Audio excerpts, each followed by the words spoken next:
시편 27편 1절부터 6절 말씀을 가지고 하나님께 한 가지 바람이라는 제목으로 하나님 말씀 증거하겠습니다.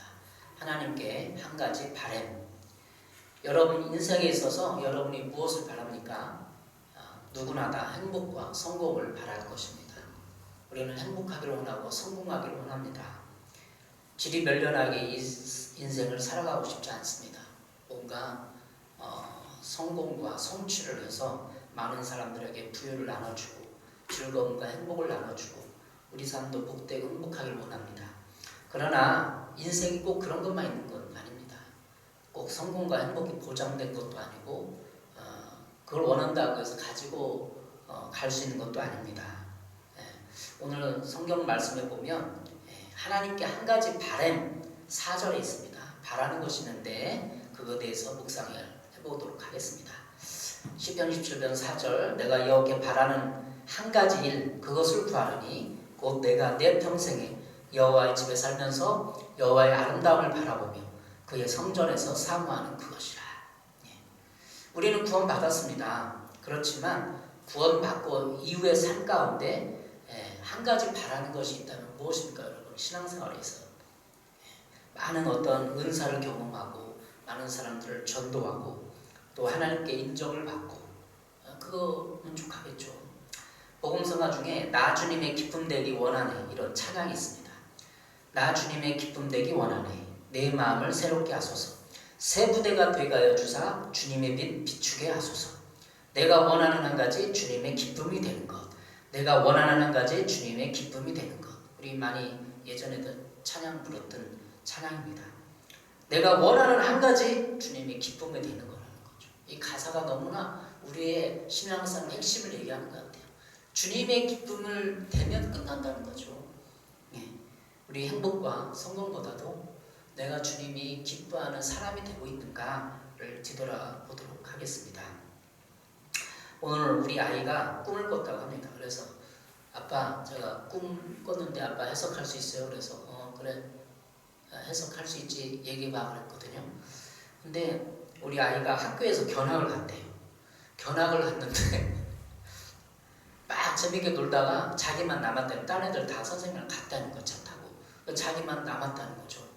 그래서 그때 어떻게 했는데 그랬더니 교회 선생님이 자기를 태우다가 집에 데려다 줬다는 거예요.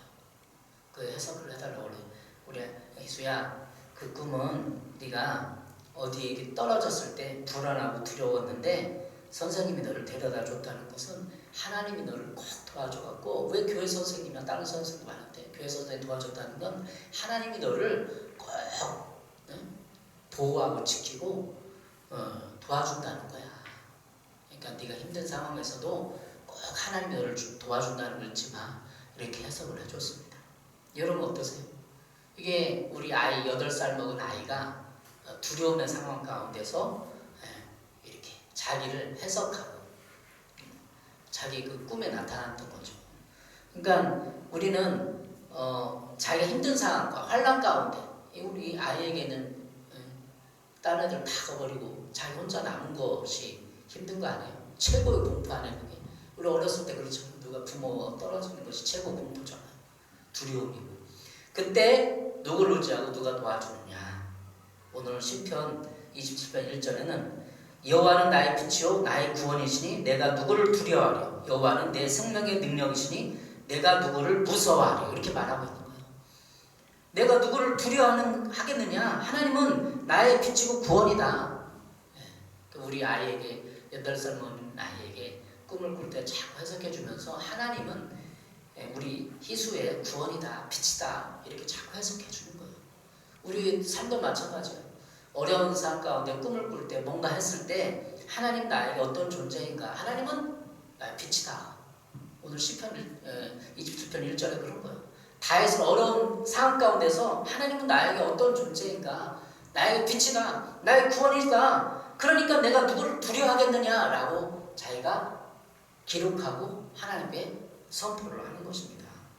오늘 27편은 다윗의 시편입니다.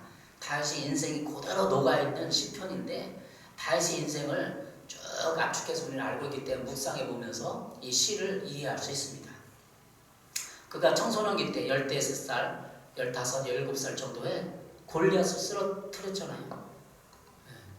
그 전쟁 상황에 이 형들과 모든 군사들은 다 두려워 벌벌 떨고 있는 상황에 그가 골리앗 앞에 2m 이상 되는 그 골리앗 앞에 나가서 물맷돌로 쓰러뜨렸잖아요. 영웅이 된 거죠. 모든 사람들이 다 두려운 상황, 사울왕도 두려워서 벌벌 떨고 있는 상황, 우리 아이가 혼자 떨어져서 그 상황이 두려운 상황이에요. 그때 하나님이 도와준 거예요. 다윗은 10살밖에 안 됐는데 그런 상황 가운데 하나님이 나에게 빛이고 구원이고 하나님 나를 도와준다는 그 믿음과 신념을 가지고 그 상황과는 거의 믿음이라고 얘기해, 전체적으로 믿음이 아니라 신념에 가까운 거죠. 하나님이 나를 도와준다, 내가 경험했으니까. 그래서 골리앗 앞에 나가서 골리앗 쓰러뜨리고 영웅이 되고 이스라엘의 눈에 띄는 촉망된, 지금 BTS가 뜨고 있잖아요. 그런 사람처럼 인기 있는 다윗이 된 거죠. 그래서 사울왕의 사이가 되고 결혼하게 되고 왕궁에 들어가고 그렇게 된 겁니다. 여러분의 삶 속에서도 이런 다윗, 그렇지만 이제 사울의 사이가 됐지만 사울왕의 사이가 돼서 인기가 있었지만 어느 날 사울왕의 시기와 질투를 받아서 왕궁에 쫓겨나게 되고 사울왕이 이 창 확 던지잖아요. 그래갖고 좀만 어긋났으면 이 얼굴에 꼽혀가 죽게 됐어요. 그런 두려움 상황에서 계속 다윗은 10년 동안 사울왕의 추적을 받게 됩니다. 왜? 사울왕이 시기 질투가 있었기 때문에. 여러분 잘 아시잖아요. 이 지금 다윗의 인생을 조금 얘기했지만 이것을 생각하면서 이 시를 읽으면 되는 거죠. 우리가 묵상하면 되는 거예요. 10년 동안 두려움의 상황이 거의 이스라엘 전 지역을 돌아다니면서 방황을 쫓기는 신세. 군사에게 잡히면 어느 날 사울왕이 잡혀가서 죽을지도 모르는 상황. 이쪽 굴에서 아둘람 굴에서 이쪽으로 피하고 이쪽 집으로 이쪽으로 피하고 그런 거죠. 시편 27편 10절에는 이렇게 얘기하고 있습니다. 내 부모는 나를 버렸으나 여호와는 나를 영접하시리로다. 오늘 시편 쭉 읽다 보면 10절에 나왔어요. 내 부모는 나를 버렸으나. 사울왕의 추적을 받고 하는데 이 부모 집이 있으면 어떻게 될까요? 부모도 다 죽는 거예요. 형제는 다 죽는 거예요. 그러니까 자기가 부모 집을 떠나서 광야로 숨어 들어가고 하는 거예요. 그러니까 부모는 살 수 있고 형제들도 살 수 있기 때문에 부모는 나를 버렸다. 나를 버렸으나 여호와는 나를 영접하시니 이렇게 고백을 하고 있는 거예요. 거절감. 그런 상황 가운데 부모도 소용이 없구나. 어쩔 수 없는 인생의 고난 가운데 빠졌기 때문에. 그러나 이 다윗은 고백하기를 부모를 원망하는 게 아니에요. 내 부모는 나를 버렸으나 거기서 끝나요. 내 부모 그럴 수 있어? 뭔가 좀 아버지가 재력이 있다고 하면 군사들 해서 나를 지켜주고 뭔가 먹을 것도 갖다 주고 나를 챙겨줘야지. 이게 보통 사람들이 이 마음에서 올라오는 거예요. 부모가 날 그럴 수 있어? 형제들이 나를 숨겨주고 그 부모 나를 버리는 거예요. 쫓겨다니는 거예요. 그때 다윗이 다윗되게 하는 요인은 여기 있어요. 부모는 나를 버렸으나 여호와는 나를 영접하시리로다. 이거예요. 우리 모든 사람들의 신앙과 다윗의 격차가 여기서 나는 거예요. 부모는 나를 버렸다. 거절감, 원망, 쓴뿌리, 미움, 불평, 증오심, 이 하나님에 대한 원망감을 쏟아낼 수 있어요. 왜 내가 이렇게 10년 동안 쫓겨야 되나? 그러나 하나님은 나를 영접하시리로다. 영접, 받아준다는 거. 광야에 쫓기면서 하나님을 나를 받아준 경험을 하고 입으로 내뱉잖아요. 원망감을, 부모를 증오하지 않고 내 형제들 미워하지 않고 인생 그냥 받아들이는 거예요. 쫓기는 인생을 받아들이는 거예요. 이 시편에 그대로 나오는 거예요. 그 인생 생활관이, 생각들이 시편 20쪽에 그대로 나오는 거예요. 여기 원망하는 내용 하나도 없어요. 여호와는 나의 빛이요 나의 구원이시. 내가 누구를 두려워하려. 여기서 말하는 그 뉘앙스는 두렵다는 거야 지금. 두려워 미치겠다는 거야 지금. 사울왕이 지금 이 돌에서 끌으면 죽을 것 같다는 거. 그런 두려움을 극복하기 위해서 내가 누구를 두려워하려 선포하는 거예요. 여호와는 내 생명의 능력이 되시니 내가 누구를 무서워하려. 이게 신앙이에요. 여러분 인생도 이런 신앙을 바뀌지 않으면 인생 안 풀려요. 복 받을 생각하지 마세요. 두려운 상황에 그대로 입에서 나온 대로 원망하고 불평하고 부모를 나를 버렸다, 미워하고 시기하고 질투하고 내 인생 저주하면 끝나는 거 없어요. 신앙은 없어요. 그때 내가 누구를 두려워하려. 다윗은 지금 두려움의 이 감정의 그 생각의 골이 어느 정도 될 것 같아요? 한 최소한 위대한 신앙이니까 10% 20% 우리는 그냥 이런 상황 되면 한 60% 두려워하면서 절망하고 미워하고 낙심하고 우울하고 그러잖아요. 근데 다윗은 10%라도 있으면 난 두려움이 있는 거예요. 내가 누구를 두려워하리요 이렇게 결단하는 거예요. 그럼 두렵지 않다는 거예요. 그럼 두려움의 감정이 싹 사라지고 부정적인 감정이 사라지는 거죠. 여러분, 하나님은 나에게 무엇입니까? 여러분 지금 이 생활 가운데 지금 현재 하나님은 어떤 존재입니까? 나의 빛입니까? 나의 구원입니까? 빛과 대조되는 어둠은 흔히 대적들의 공격으로 인한 내적인 갈등과 공경을 의미합니다. 반면에 빛은 생명과 구원, 환희 등을 의미합니다. 따라서 1절의 빛은 어둠을 몰아내는 능력을 가지고 있습니다. 빛이 어둠을 몰아내듯이 하나님은 모든 대적들을 물리쳐주시며 또 성도를 생명과 구원의 길로 인도해 주신 분임을 묘사한 것입니다. 사무엘상 17장에 다시 골리앗을 싸워 쓰러뜨릴 때 그 온 세상이 다 어둠이었어요. 다 두려움의 어둠, 절망하고 골리앗 앞에 나가지 못하고 그게 다 어둠이잖아요. 두려움이라는 어둠이에요. 근데 다윗이 불 한 방울 탁 점화시켜서 하나님이 나와 함께한다는 그 믿음과 용기와 담력을 가지고 불을 탁 붙이고 어둠을 몰아내는 거예요. 왜? 하나님은 나의 빛이기 때문에. 어둠을 몰아내는 것을 여러분 다윗의 인생에서 볼 수 있습니다. 여러분의 인생 뒤돌아보시고 어둠이 있으면 하나님 나의 빛이다. 믿음이 없다면 신념이라도 가져요. 선포를 해야 돼요. 하나님 나의 빛이다. 구원이다. 우리 아이가 떨어져서 누구랑 이렇게 있을 때 두려워하고 그럴 때 선생님이 교회 선생님이 데려다 줬다는 그 믿음이에요. 그게 우리 아이의 지금 내면 속에서 무의식 속에서 이렇게 꿈틀거리는 믿음이라는 거예요. 그게 선생님 나를 데려다 줬다. 그게 믿음이에요, 여러분. 오늘 본문을 통해서 지금까지 서론적인 얘기를 했습니다. 다윗이 어떻게 하나님 앞에 나와서 자기 부정적인 감정을 다스리고 조절했는지를 살펴보겠습니다. 하나님이 뭘 필요하고 기대하고 신앙생활하는 것이 여러분 어떤 것인지 점검해 보도록 하겠습니다. 우리 신앙을 점검해 봐야 돼요. 우리가 복받기 위해서 아니면 우리가 하나님 앞에 나가기 위해서 내 자신을 점검해 봐야 돼요. 오늘 시편 27편은 나를 점검하는 겁니다. 첫 번째로 오늘 시편 27편 1절부터 6절까지 볼 수 있는 내용은 어떤 상황 가운데서도 나는 태어나다는 거예요. 여러분 어떤 상황 가운데 태어날 수 있습니까? 2절 3절 읽어보겠습니다. 시편 27편 2절 3절. 악인들이 내 살을 먹으려고 내게로 왔으나 나의 대적들 나의 원수들인 그들은 실족하여 넘어졌다가 군대가 늘 대적하여 침실지라도 내 마음이 두렵지 않으며 전쟁이 일어나 나를 치료할지라도 나는 여전히 태어나리로다. 2절은 과거의 하나님의 구원 역사에 대한 고백입니다. 3절은 미래에도 하나님이 그 같은 구원을 반드시 주실 것이라는 확신의 표현입니다. 악인들이 내 살을 먹으려고 내게로 왔다. 이거 인생 살아보면 다 그런 거 아니에요? 주위 사람들이 다 나중에 좋았던 사람들이 나중에는 내 살을 먹으려고 그래요. 내를 뜯어 먹으려고 나를 공격해요. 나를 비난해요. 나를 정죄해요. 뒤통수 쳐요. 이게 내 살을 먹으려고 오는 사람들이에요. 처음에는 나에게 좋은 관계를 가졌다가 나중에 뒤통수 치고 도망가고 그 악인들이 이런 거죠. 악인들이 내 살을 먹으러 내려왔으나 나의 대적들 나의 원수들인 그들은 실족하여 넘어졌도다. 이게 다시 경험한 거. 모든 주위 사람들 자기를 그렇게 대했다는 거죠. 2절은 맹수가 먹잇감을 사로잡아서 갈기갈기 찢어 삼키듯이 자신의 대적들이 자신을 해치려고 달려든 상황에서 시인이 직접 경험했던 하나님의 구원 역사를 묘사한 것입니다. 다윗의 인생은 참 정치적인 역정도 많았는데 그 사울왕 자기 장인어린 왕이 자기를 시기 질투해서 쫓아내고 죽이려고 쫓아다닌 거 아니에요. 10년 동안.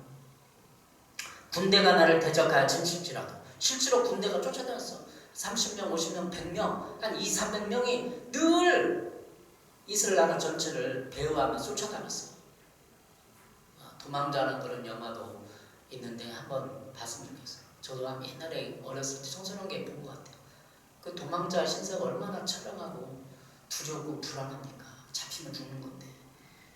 군대가 나를 대적하 진칠지라도 500명 1000명이 늘 쫓아다녔다는 거죠. 내 마음이 두렵지 않은 전쟁이라 나를 치료할지라도 나는 여전히 태어나리로다. 이 과거의 경험을 통한 결단인 동시에 믿음의 고백입니다. 자기는 태어나대. 실제로 태어나겠어요, 여러분. 인간이 어때 그런 존재예요. 100명, 200명이 나는 이스라엘 쫓아다니는데 어떻게 태어난다고 감히 말할 수 있겠어요? 이건 선포야, 개인적인 선포. 나는 태어납니다. 그러면서 두려움과 불안과 그 절망감, 원망감을 이기는 거예요. 다윗은 그의 인생의 전쟁뿐 아니라 자신의 적인 사울왕으로부터 근 10년 동안 쫓기는 신세가 되었습니다. 그가 그런 인생에서 그의 마음을 평안케 하는 비결은 바로 그가 하나님을 추구하고 찬양하고 하나님 임재 가운데 들어갔기 때문이에요. 광야에서 하프를 타면서 그 외로운 밤에 이집 저집 돌아다니면서 동량에서 구걸해서 먹고, 그래서 다시 한 3년 정도 쫓겨가고 보니까 주위 사람들이 정치적으로 그걸 알고 자기에 돌아오고 음식을 가져오고 먹여주고, 다윗에게 비류들이 모인 거예요. 그 당시 비류들은 빚쟁이,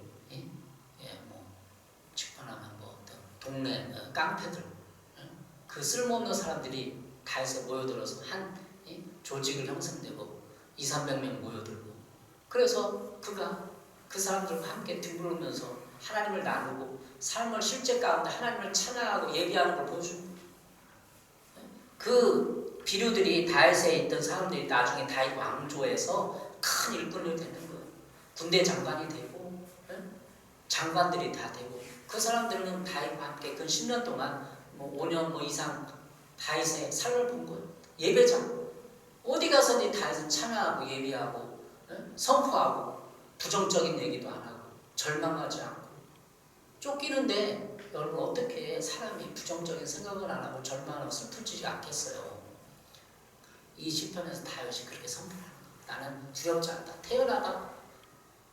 지도자니까 자기 비류들 밑에서 리더가 그런 모습을 보이면 되겠어요? 슬퍼하고 눈물 젖고 한숨 쉬고 부정적인 나는 죽을 거야. 우울한 모습 보이면 되겠어요? 그래서 다윗이 다윗 되는 거예요. 오늘 두 번째 27절 4절에 보면 내가 바라는 한 가지 일은 하나님의 집에 사는 것입니다. 이런 신앙 고백이에요. 4절 읽어보겠습니다.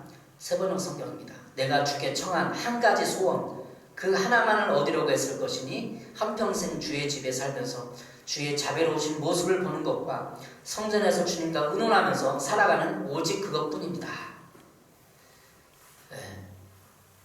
내가 여호와께 바라는 한 가지 일 그것을 구하리니. 그게 뭐죠?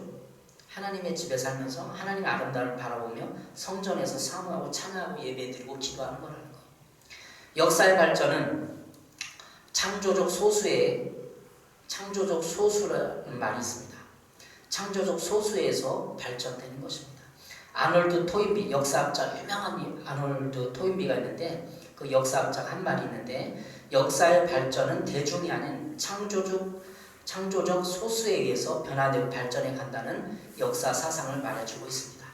그러나 이것은 인본주의 철학에서 나온 것이라고 하지만 영적 세계에서도 그 의미를 적용해 볼 수 있습니다. 다시 바로 영적 창조적 소수에 해당하는 인물이었습니다. 그 시대 전쟁과 혼란 가운데 하나님을 묵상하고 만나서 하나님의 아이디어를 가져오는 사람이 영적 창조적 소수인 것입니다. 본 시편 27편 4절은 한 가지 곧 영적 창조적 소수의 생활 방식입니다. 영적 창조적 소수는 이 세상이 갈망하는 갈망을 따르지 않습니다. 이 세상은 행복과 명예와 이 세상에 즐길 거리가 얼마나 많이 있어요. 자기가 배고픈지도 모르면서 그걸 즐기는 거예요. 영어와 즐거움과 쇼핑과 이 모든 것을 즐기는 거예요. 그러니까 하나님을 갈망하지 않는 거예요. 그것은 하나님의 집 성전을 사모하고 갈망하는 것입니다. 다윗 시대의 대부분 사람들은 성전은 종교적인 행사를 하는 장소로 이해했고 그런 삶을 살아갔어요. 그러나 다윗은 성전에서 하나님의 말씀을 듣고 율법을 묵상하고 살아가는 것을 갈망했습니다. 그가 사울 왕으로부터 도망치던 시절부터 하나님을 갈망하며 그 숱한 어려움을 이겼기 때문입니다. 다윗은 환경이 하나님을 찾는 갈망을 만들었지만 그는 자신의 습관이 되고 인생의 가치관으로 살아가는 방식이 되었습니다. 10년 동안 도망자 신사를 지면서 그게 하나님을 찾고 예비하며 찬양하는 이 모든 것이 습관이 된 거예요. 습관이 되고 그 인생의 모든 삶의 방식이 된 거예요. 우리 그리스도인들도 일주일에 한 번 예배 드리는 것을 하나님 섬기는 것을 오해하는 사람들이 대부분입니다. 그냥 종교적으로 일주일 딸랑 예비하고 하나님과 다른 삶을 사랑하죠. 그러나 신앙과 사회생활 그리고 가정생활이 이원화되어 있습니다. 우리의 삶이 마찬가지입니다. 가정은 가정이고 교회는 교회고 직장은 직장이다. 가정에서 하나님의 주권을 인정하지 않는 것. 이런 삶은 창조 소수가 될 수 없습니다. 영적 창조적 소수는 환경이 어렵고 고난이 와서가 아니라 다른 어떤 이유가 아니라 하나님의 집에 살면서 여호와 아름다움을 바라보며 그의 성전에서 사모하는 사람입니다. 세번역 성경은 하나님의 아름다움을 자비로우심으로 번역하고 있습니다. 이 세상 사람들은 대부분 자비롭지 않습니다. 우리는 자신의 상처와 죄성 때문에 다 자신의 의를 드러내고 남보다 잘났고 의로운 모습을 드러내고 자랑합니다. 이것이 인간의 죄인된 모습입니다. 그런데 다윗은 인간의 이런 이중적이고도 죄인된 모습을 일찍 깨달았어요. 다 더덥더나 청소년기에 깨달았어요. 이미. 형들이 자기를 무시하고 들여나가서 양을 칠 때 인간을 그냥 깨달았다. 왜? 하나님의 기름 부음이 부어지니까. 기름 부음이 부어지니까 인생의 헛됨을 알고 하나님을 찬양하는 동안에 하나님의 영원한 아름다움, 속성을 깨달은 거 이미 청소년기에. 허무하고. 그래서 그가 하나님의 집을 사모하며 하나님의 자비롭고 아름다운 모습을 발견하고 갈망하는 거예요. 그 10년 동안의 도망자 신세 그 순간에 그런 것을 훈련한 거죠. 하나님의 아름다움을 바라보는 훈련하는 거예요. 뭐가 하나님이 아름답겠어요? 지금 도망자 신세인데 원망하고 불평하고 짜증내고 증오하고 원수를 갚는 칼을 득득할 수 있지만 하나님의 아름다움을 찬양하고 기름 부음이 임하니까 하나님의 영원성, 이 우주의 지푸라기 같고 먼지 같은 인간의 존재에 그 깨달음을 한 거예요. 영원한 하나님을 바라면서 온 우주와 모든 인생 철학을 다 깨닫는 거예요. 다 했어요. 그러니까 하나님께 나아가는 거죠. 이 시대도 이런 인간의 모든 것이 헛되고 헛됨을 알아 오직 하나님만을 사모하고 하나님의 집에서 예배하는 자들을 생명처럼 사모하는 영적 창조적 소수가 필요합니다. 교회에서도 교회 사역과 봉사에 집중하다 보니까 오직 하나님의 만남과 친교 그리고 예배와 기도에 전념할 창조적 소수가 필요합니다.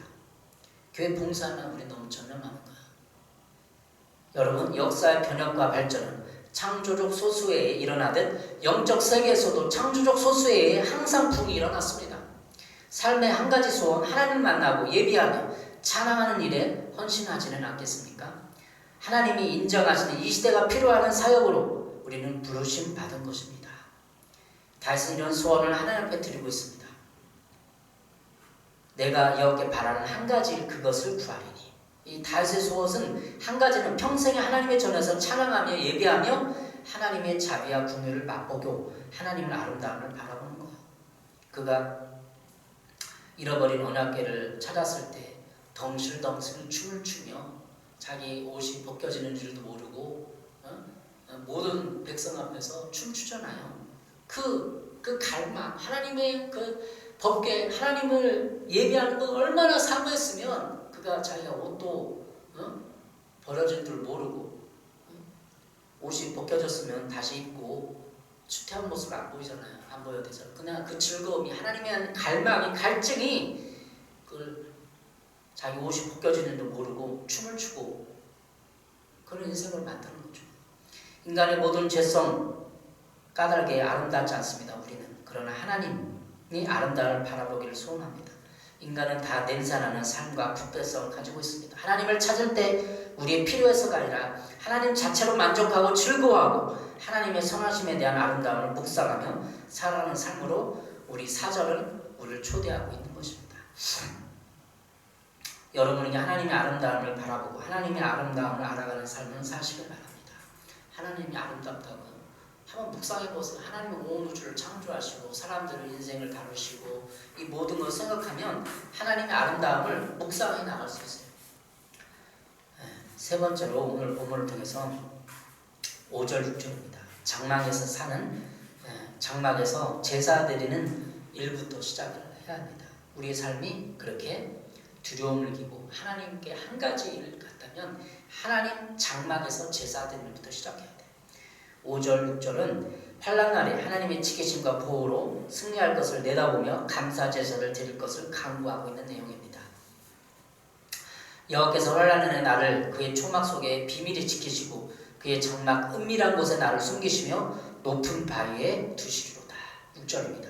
이제 내 머리가 나를 둘러싼 내 원수에 들리리니 내가 그의 장막에서 즐거운 제사를 드리겠고 노래하며 여호와를 찬송하리로다. 하나님에 대한 믿음은 미래의 긍정적 에너지를 가져옵니다.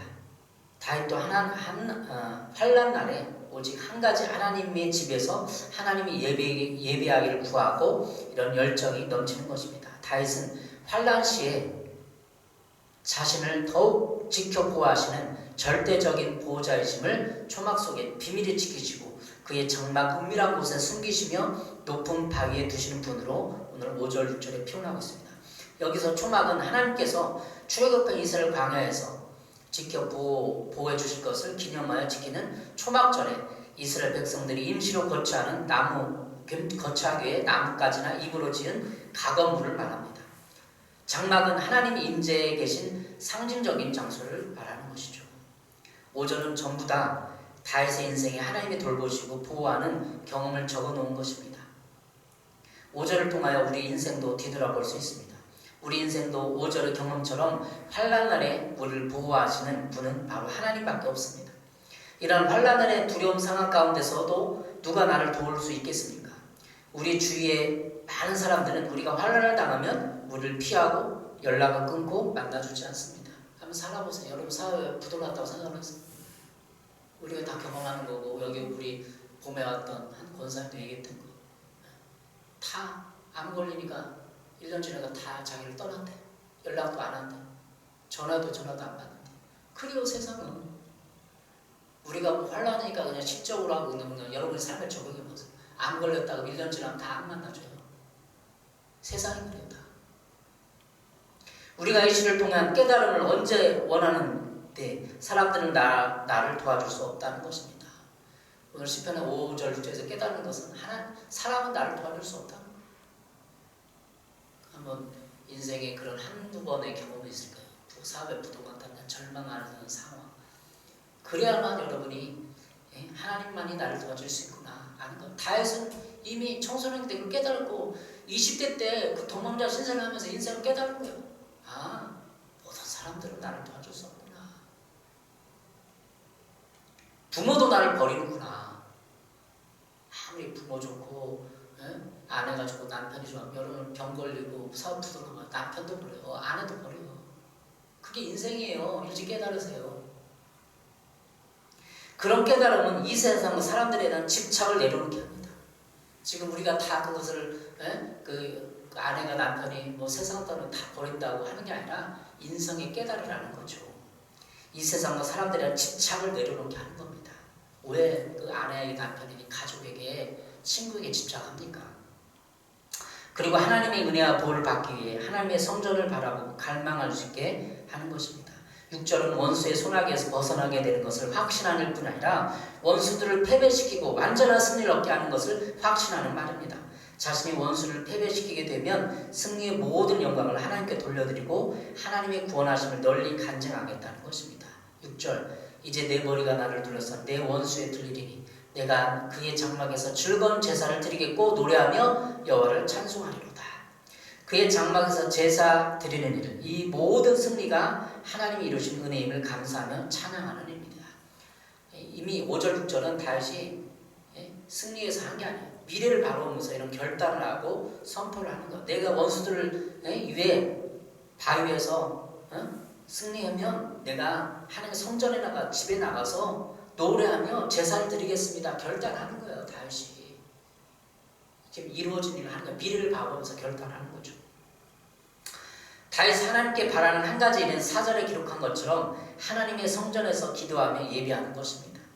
다윗은 환난 안에 이런 승리를 내다보며 결단하고 간구하며 하나님 앞에 선포하는 것입니다. 문제는 환난 날이라는 것입니다. 여러분, 우리가 살다 보면 믿음으로 살지만 왜 이런 일이 일어나는지, 나에게 왜 이런 실패와 고난이 있는지 이해할 수 없는 일이 참 많습니다. 왜 내가 이런 삶을 살고 있는지 고민하며 낙심할 때가 참 많습니다. 그렇지 않아요? 다윗의 인생이 그랬습니다. 그는 어렸을 때부터 승승장구한 인생을 살았습니다. 그런데 자신의 장인인 사울왕의 미움과 배신으로 그 10년 동안 도망자 신세를 살게 됩니다. 그냥 우리는 다윗의 인생을 아니까 도망자 이렇게 이해하지만 그는 언제 죽을지 몰랐어요. 죽음의 공포가 날마다 따랐다는 거예요. 죽음의 현장에 있었다는 거예요. 그때 그는 절망하지 않고 하나님을 찬양하면서 늘 하나님의 믿음의 고백을 하고, 절망하지만 부모는 나를 버렸지만 하나님은 나를 받아주고 영접하고 도와준다 선포하고 믿음의 고백을 하는 거죠. 이 시편 27편 1절 6절까지 다윗의 영성이, 신부의 영성이 묻어나는 구절들입니다. 우리가 신앙생활할 때 고난과 어려움이 계속 지속될 수 있습니다. 우리 자녀를 들어보세요. 풀리지 않는, 하나님 복 주지 않는, 왜 나는 이렇게 이런 상황, 이게 지금 고난이에요. 우리는 그런 중에서도 본 시편의 신앙 고백과 선포 그리고 기도를 드릴 수 있습니다. 어떻게 보면 더 어지러워지고 어려워지고 최악의 상황 가운데서도 하나님께 나의 믿음을 결단하고 선포해야 합니다. 절망하고 원망하고 우려하면 안 돼요. 슬퍼하면 안 돼요. 선포해야 돼요. 그것이 승리를 가져오는 믿음의 행위입니다. 다윗이 그랬어요. 오늘 시편에 다 그런 내용이에요. 우리의 최악의 상황 가운데서 우리는 한 가지 일, 하나님의 전을 사모하며 하나님의 성전에서 하나님을 만나는 일을 결단해야 합니다. 다윗과 모든 세상 사람 차이는 뭐예요? 우리가 위대한 신앙의 차이는 뭐예요? 절망하고 힘들고 고난이 오고 아플 때 우리는 주위 사람 원망하고 막 짜증 부리고 신경 부리고 책임 전가하고 미워하고 증오하고, 이게 보통 사람들이에요. 근데 다윗은 거기서 그런 일을 안 했다는 거예요. 하나님께 나가서 하나님께 절망을 나누고 선포하고 믿음을 결단했다는 거죠. 요즘 완땡 사역이라고 해서 하나님만을 예비하며 기도하는 사역이 한국계, 전 세계 불같이 일어나고 있습니다. 고난이 많을수록 더 하나님께 나가는 거예요. 하나님께 나가서 광야에서 승냥이가, 늑대가 울부짖을 때 하나님께 나가서 울부짖는 거예요.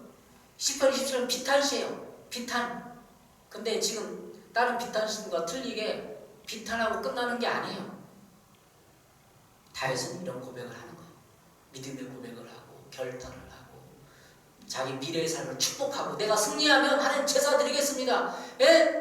수천 마리를 양을 잡고 하나님께 제사 드리겠습니다. 그 꿈이 이루어진 거예요. 다시 왕이 됐을 때 그럼 제사 드리잖아요. 시편 27편 10절 내 부모는 나를 버렸으나 여호와는 나를 영접하시리로다. 부모는 나를 버리는 거절감이에요. 거절감, 두려움 상황에서도 다윗은 그런 결단을 하는 것입니다. 여러분, 거절됐을 때, 어렸을 때 상처로 부모로부터 거절됐을 때, 지금 친구들로부터 어떤 모든 일이 거절됐을 때 그 거절감을 사귀고 원망하고 증오할 수 있어요. 그러나 다윗처럼 하나님은 나를 영접하신다, 이기시기 바랍니다. 여러분의 삶 가운데 절망과 거절감과 느끼실 때가 있을 거예요. 그때 주님 앞에 나가십시오. 부정적인 얘기를 하지 마십시오. 가정에서 남편과 아내 서로 책임을 전가하고 부정적인 얘기하고 신앙에 등지는 얘기를 하지 마십시오. 민수기 14장 28절에 얘기하고 있습니다. 그들에게 이르기를 여호와의 말씀이 내 삶을 두고 맹세하노라. 너희의 말이 내 귀에 들린 대로 내가 너에게 행하리니. 우리가 이런 절망 상황 가운데 내가 하는 말 있잖아요. 내가 나는 다 끝났어. 우리 가정 왜 이래? 남편은 왜 이래? 이러고 살다 죽을까봐 부정적인 걸 하잖아요. 그럼 그대로 하나님 한다는 거예요. 민수기 14장 28절에 너희 말이 내 귀에 들린 대로 내가 너에게 행하리라. 다윗은 어땠어요? 그런 절망 가운데 다윗은 사울왕이 자기를 쫓아다니고 절망하고 죽을 가운데 내가 누구를 두려워하겠느냐? 하나님은 내 생명의 능력이 된다. 내가 누구를 무사하겠느냐? 하나님 나를 승리케 하면 원수들 앞에서 나 앞에 승리하게 해주시면 내가 하나님 성전에서 제사 드리겠습니다. 그렇게 얘기하는 거예요. 이것이 승리의 비결이에요. 한 가지 하나님만 찾겠습니다. 모든 사람은 나를 버리지만 나는 하나님을 찾아가서 예배하고 기도하겠습니다. 이것이 내 평생의 이 한 가지 소원입니다. 얘기하는 거예요. 여러분의 한 가지 평생의 소원은 뭐예요? 뭐 성공하는 거, 집안지 가지고 아파트 당첨되는 거, 별장을 갖는 거, 소원이잖아요. 그걸 내려놓으십시오. 오직 여호와 하나님을 찾고 예배하며 갈망하며 그의 집에서, 하나님의 집에서 하나님 예배하고 하나님의 기름을 받고 그 행복에 신부의 영성을 갖는 거예요. 지금 우리나라를 통한 전 세계 신부의 영성, 오직 주님만을 찾고 갈망하는 일들이 일어나고 있어요. 우리 교회도 기도의 집을 선포하고 준비하고 있습니다. 여러분 어떠세요? 기도의 집은 뭐예요? 그냥 와서 하나님께 사는 거예요. 하나님을 바라보고 하나님의 아름다움을 바라보면서 사는 거예요. 하나님의 아름다움이 뭐죠? 내 인생과 모든 우주 역사, 세계 역사를 뒤돌아보면 하나님이 한 것을 발견해내는 거예요. 하나님을 이 성경 지식을 통해서 묵상하고 추구하고 내 개인 역사와 이 교회 역사와 이 민족과 이 전 세계 역사를 훑으면서 하나님이 하신 일을 생각하고 묵상하는 거예요. 그래서 하나님을 높여드리고 찬양하는 거예요. 이것밖에 우리의 사명이 없습니다. 하나님을 바라보고 하나님의 아름다움을 사모하고 하나님 집에서 기도하고 예배하는 것, 우리에게 주신 사명입니다. 이 완띵 사역이라고요. 완띵 사역이라고 해서 하나님을 예배하며 기도하는 사역이 일어나고 있어요. 더 많은 환난과 고난이 올수록 하나님을 예배하며 만나는 일이 우리에게 할 수 있는 유일한 최선의 길입니다. 최악의 상황 가운데서도 최선의 길은 완띵, 하나님을 추구하는 거예요. 절망하지 마십시오. 우리의 삶 가운데 이러한 삶이 여러분이 있기를 바랍니다. 하나님을 만나고 기름 부음이며 사역하는 거예요. 우리 교회도 그런 사역에 도전을 합니다. 하나님만을 추구하고 하나님만을 예비하며 모든 인생의 모든 목적을 다 내려놓고 다윗처럼 하나님께 나아가는 인생을 사시기 바랍니다. 하나님께 나아가면 다윗처럼 용기가 나요. 하나님이 지금 이 교회에 있어서 땅 밑에 떨어지고 있어요. 하나님 이름이 망령되이 일컬음을 받고 있고 사람들이 짓밟고 있어요. 화가 안 나세요, 여러분? 하나님의 이름을 위하여 나아가시기 바랍니다. 다윗처럼 여러분의 삶 가운데 하나님께 나아가서 기름부음을 받고 용기와 담대함이 있기를 바랍니다. 여러분의 삶 가운데 하나님만을 추구하는 그런 사역이 있기를 바랍니다. 기도하겠습니다. 하나님 아버지 감사합니다. 우리 교회를 통해서 우리 사역을 통해서 하나님을 추구하고 예배하며 기도하는 그런 사역에 도전해 주시니 감사합니다. 오직 다윗이 그랬던 것처럼 하나님 앞에 나가서 하나님만을 바라보는 사역으로 이끌어 주옵소서. 그런 삶으로 이끌어 주시옵소서. 두려움 가운데 절망 가운데 모든 사람이 나를 버릴지언정 주님을 추구하고 찾아 나서겠습니다. 도와주시옵소서. 그런 신부의 영성을 덧입혀 주옵소서. 예수님의 이름으로 기도했습니다. 아멘.